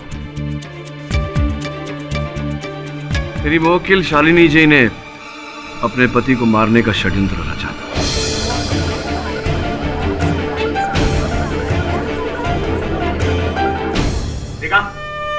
देखा योर ऑनर? हाँ, मैं तो कीधु तू तो हारी गया ने केडी बापू। देसाई साहब, मैंने केवल इतना कहा है कि शालिनी जी ने अपने पति को मारने की योजना बनाई थी। ये नहीं कहा कि इन्होंने अपने पति की हत्या की है। केडी साहब, जब योजना बनाई तभी तो खून हुआ ना। जी नहीं, अंतर है। हत्या किसी और ने की है। मिस्टर पाठक, साफ साफ कहिए। योर ऑनर, शालिनी जी के पति इन पर शारीरिक और मानसिक अत्याचार कर रहे थे। जब इनकी सहन शक्ति टूटी तो इन्होंने अपने पति को मारने की योजना बनाई। जो दवा की गोली प्रतिदिन हिमांग जी खाते थे अपने रक्त के बहाव को धीमा करने के लिए, उसके स्थान पर अलग गोली रखकर ये उन्हें मारना चाहते थे।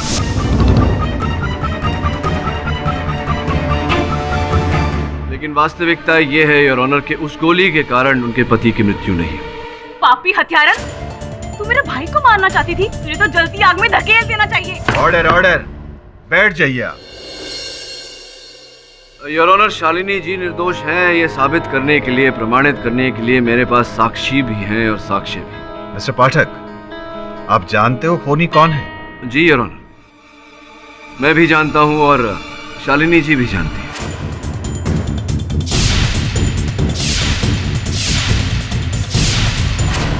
मुझे एक बात बताइए, अगर शालिनी जी को पता है कि खूनी कौन है तो फिर वो चुप क्यों रही?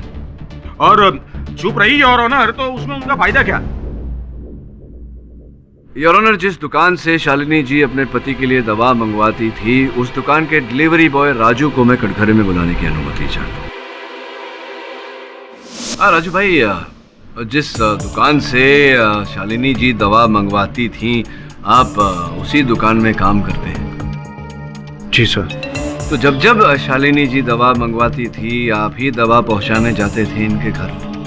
जी शायद सर, एक्चुअली बहुत जगह मैं डिलीवरी देने जाता हूँ तो ठीक से मुझे याद नहीं। ये याद है कि जिस दिन घटना हुई उस दिन जब वो इनहेलर की पट्टी मंगवाई थी शालिनी जी ने, आप गए थे या नहीं, याद होगा आपको? सर, मैंने अभी आपसे कहा मुझे ठीक से कुछ याद नहीं।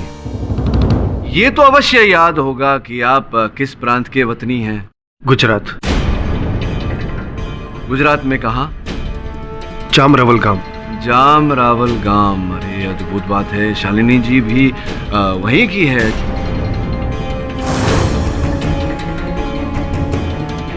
कहीं ऐसा तो नहीं कि कौन से महाविद्यालय में शिक्षा प्राप्त की आपने? Sir, SK Mangrolia college of medical science. SK Mangrolia college of medical science, जहाँ से शालिनी जी ने भी शिक्षा प्राप्त की। कहीं ऐसा तो नहीं कि आप दोनों एक ही वर्ग में थे?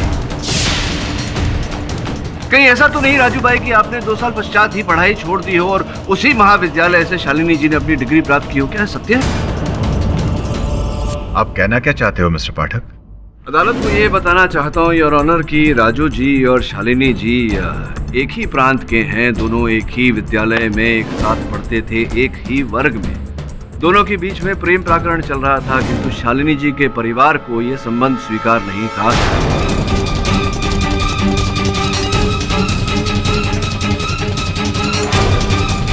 और यही कारण था योर ऑनर के शालिनी जी ने राजू के साथ अपना संबंध तोड़ा, हेमंत त्रिवेदी के साथ प्यार रचाया और यहाँ मुंबई चली आई रहे। राजू भाई, राजू जी, आप कब आए मुंबई? सर, लगभग 3 महीने पहले। 3 महीने पहले? मतलब मुंबई आते ही आपने उसी क्षेत्र में नौकरी ढूंढ ली, काम ढूंढ लिया जहाँ शालिनी जी रह रही? जी सर। अरे कैसी औरत है तू? अपने यार के साथ मिलकर तूने मेरे महला को मार डाला। छी! Order order, silence please. नहीं जज साहब, मैंने हेमांग को नहीं मारा और ना ही मेरा राजू के साथ कोई रिश्ता है।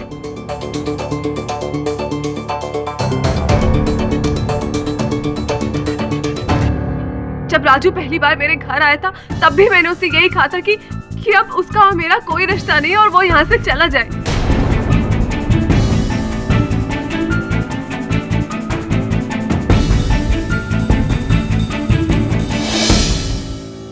सही कह रही हैं शालिनी जी सर। इन्होंने आपको कहा कि आप इनसे दूर रहें, पर आप माने नहीं बात को। जिस दिन शालिनी जी ने आपकी दवा की दुकान से वो पट्टी मंगवाई थी, आपने ऐसी पट्टी बनवाई जिसमें मिथॉक्सिन जहर मिला हुआ था और वही पट्टी आपने जाके इन्हें दी ताकि इनकी पति की मृत्यु हो जाए। सर, शालिनी की हालत मुझसे देखी नहीं गई, मुझे हिमांग पर गुस्सा आ रहा था सर। शालिनी की हालत मुझसे देखी नहीं गई, मुझे हिमांग पर गुस्सा आ रहा था सर।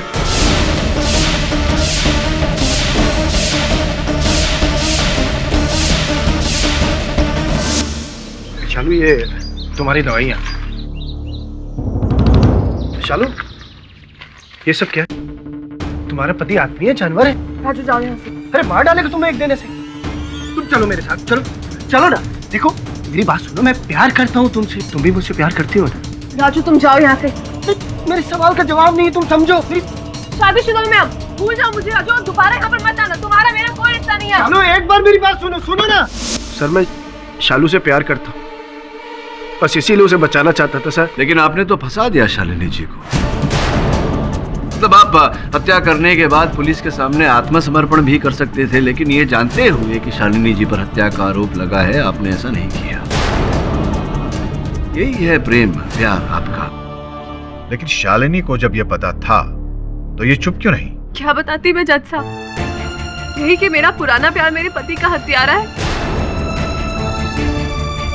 आप सोचिए, ये बात अगर मेरे गांव पहुंचती तो मेरे बापू का क्या होता? गांव वाले तो उन्हें ताने मार मार कर मार ही देते ना। मर जाते मेरे बापू।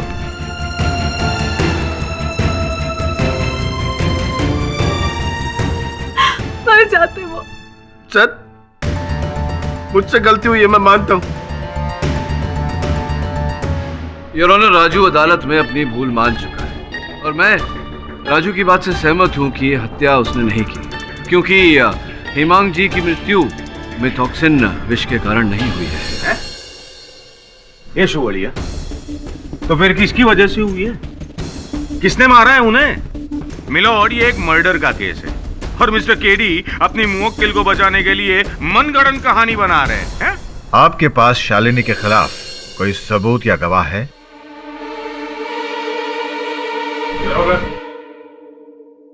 अदालत की पिछली सुनवाई के बाद हमने कार की फॉरेंसिक जांच करवाई, जो कि पहले नहीं करवाई गई। जांच के दौरान कार में एक अलग किस्म का जहर पाया गया। ये रही उसकी रिपोर्ट।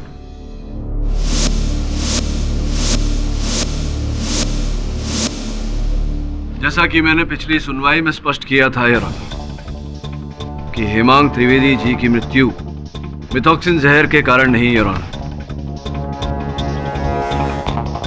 बेस्टोसाइड नामक जहर के कारण हुई है।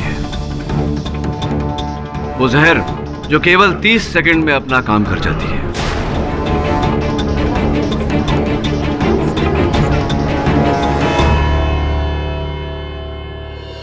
यह अदालत लंच ब्रेक के बाद कार्यरत होगी।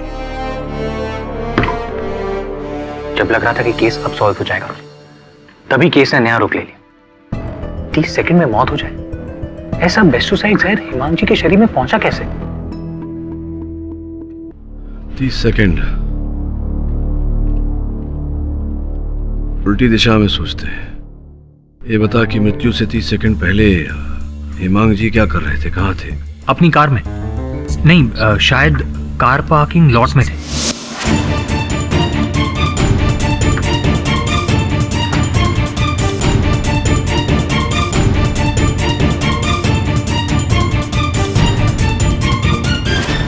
गाड़ी स्टार्ट की, निकल गए तो और भी कुछ किया होगा, कांच ऊपर किए होंगे, एसी चलाया होगा, इत्यादि इत्यादि इत्यादि। Right sir. जो तस्वीरें ली थी हिमांग जी ने अपने कैमरा पे, ये थी जो हिमांग जी के कैमरा से ली गई थी? जी हाँ सर।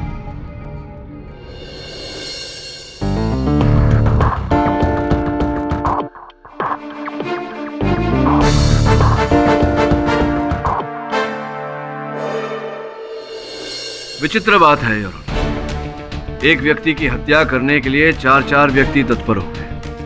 बहुत कुकर्म किए होंगे हिमांग जी ने, जो इन लोगों के मन में उनके लिए इतनी घृणा पैदा हो गई। सर्वप्रथम राजू, जिसने इनहेलर की दवा में विष मिलाकर उन्हें मारने का प्रयास किया। द्वितीय वेटर माधव, जिन्होंने उनके शराब में विष मिलाकर उन्हें मारने का प्रयास किया। तीसरी, उनकी अपनी पत्नी शालिनी। और चौथा को?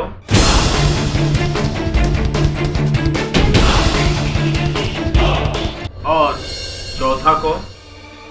चौथा नहीं देसाई साहब, चौथी वो योर ऑनर जिसने बड़ी चतुरता से हेमांग जी को मारने का षड्यंत्र रचा और सफल भी हुई, उनकी अपनी बहन कृपा परमार।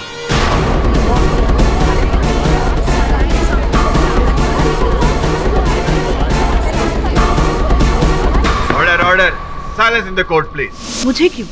मैंने क्या किया है? ये बताइए कृपा जी कि आपके भाई साहब ने जब नई गाड़ी खरीदी, आप बधाई देने गई थी।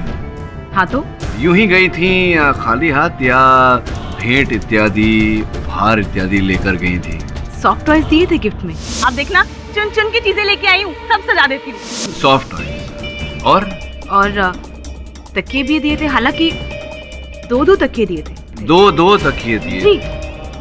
और क्या? और कुछ भी नहीं? नहीं, याद कीजिए, याद आएगा। वो एयर फ्रेशनर। हाँ, वो आपके भाई साहब नई गाड़ी खरीदने की खुशी में उस दिन चित्र खींच रहे थे सबका। जी दिया था। और एक चित्र में आप वो एयर फ्रेशनर गाड़ी की एसी में लगाती हुई दिखाई दी। तो वो एयर फ्रेशनर आपने उसी दुकान से खरीदी थी जहां से बाकी वो सॉफ्ट टॉय, तकिए इत्यादि वहीं से लिया था।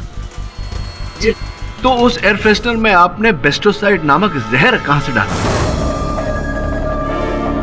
ऐसा कुछ भी नहीं है, कोई जहर वहर नहीं था उसमें। जहर था कृपा। और ये मैं नहीं कह रहा हूँ, जज साहब की मेज पर जो फोरेंसिक्स की रिपोर्ट रखी हुई है, फोरेंसिक्स डिपार्टमेंट ने गाड़ी की जांच करने के बाद, उस एयर फ्रेशनर की जांच करने के बाद उसमें बेस्टोसाइड नामक जहर के अंश पाए हैं। आप ही लाई थी एयर फ्रेशनर, आप ही ने लगाया था। आप जानती थी कि आपके भाई को एज़मा है और वो एसी का उपयोग करते हैं। अब स्पष्ट है कि एसी का उपयोग करने के लिए गाड़ी के कांच ऊपर करने पड़ते हैं। आप जानती थी कि जैसे ही एसी चलेगा, पेस्टिसाइड उनकी गाड़ी में एकत्रित होगा। और उन्हें एज़मा तो था ही, उन्हें दिल का दौरा पड़ेगा 30 सेकंड के अंदर और वो परलोक सिधार जाएंगे। आप पर कोई संदेह नहीं करेगा, लोग ये कहेंगे कि दिल के दौरे के कारण आपके भाई साहब की मृत्यु हुई।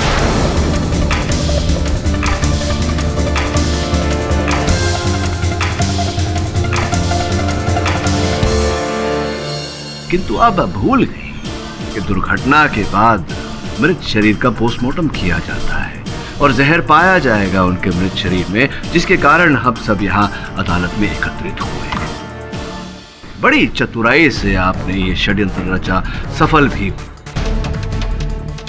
केवल ये नहीं जानता मैं कि क्यों आपने किया, आपके भाई साहब को मारने के पीछे आपका उद्देश्य क्या था। कृपया बताएंगी जज साहब को कृपा जी। वो तो सिर्फ एक नाम का भाई था, असल में वो एक नंबर का स्वार्थी इंसान था। मेरे चाचा परेश त्रिवेदी ने ही संतान थे। उन्होंने अपनी करोड़ों की जायदाद मेरे और हेमांग के नाम करनी थी, पर उनके देहांत के बाद मुझे ये पता चला कि सारी जायदाद हेमांग के नाम कर दी गई थी। देखो बेटा, अगर आज मैं तुम्हें ये सारी बात नहीं बताऊं तो ये ठीक नहीं होगा। दरअसल जैसा तुम सोचती हो वो पूरा सच नहीं है। ये ठीक है कि परेश ने हेमंत के नाम प्रॉपर्टी की, लेकिन बेटा पहले वो तुम दोनों को आधा आधा देना चाहते थे। पर क्या, बोलिए ना। बेटा हेमंत हर 15 दिन पे गुजरात जाता था परेश के घर, और वहाँ उसने उसको न जाने क्या पढ़ाया कि उसने अपने मरने से कुछ दिन पहले मुझे बुलाया और नया विल बनाने के लिए। उसी दिन मैंने ठान लिया कि इसे मैं जान से मार दूंगी।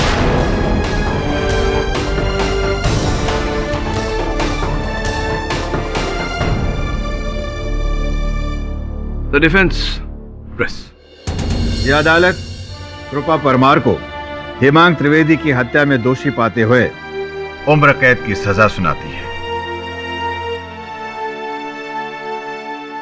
राजू, रंजन और माधव को हत्या की साजिश रचने के लिए 5 साल कारावास में रखने का हुक्म देती है और शालिनी त्रिवेदी ने अपना गुनाह कबूल कर लिया है, इसलिए उन्हें 2 साल की कैद सुनाती है।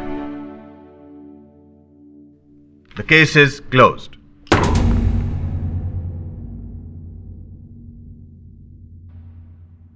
देसाई साहब जी, आपके घर का पता जरा मुझे एसएमएस कर दीजिएगा। क्यों? क्या है कि ये जो बार बार आप चिपकाते रहते हैं, थूक से बड़ी गंदी आदत है। मैं आपको गोंद की बोतल भेजूंगा, वो एक ही बारी में चिपक ही जाएगा। क्यों है? ठीक कह रहा हूँ मैं। ऐसे और भी मजेदार वीडियो के लिए हमारे चैनल को लाइक, शेयर और सब्सक्राइब करें।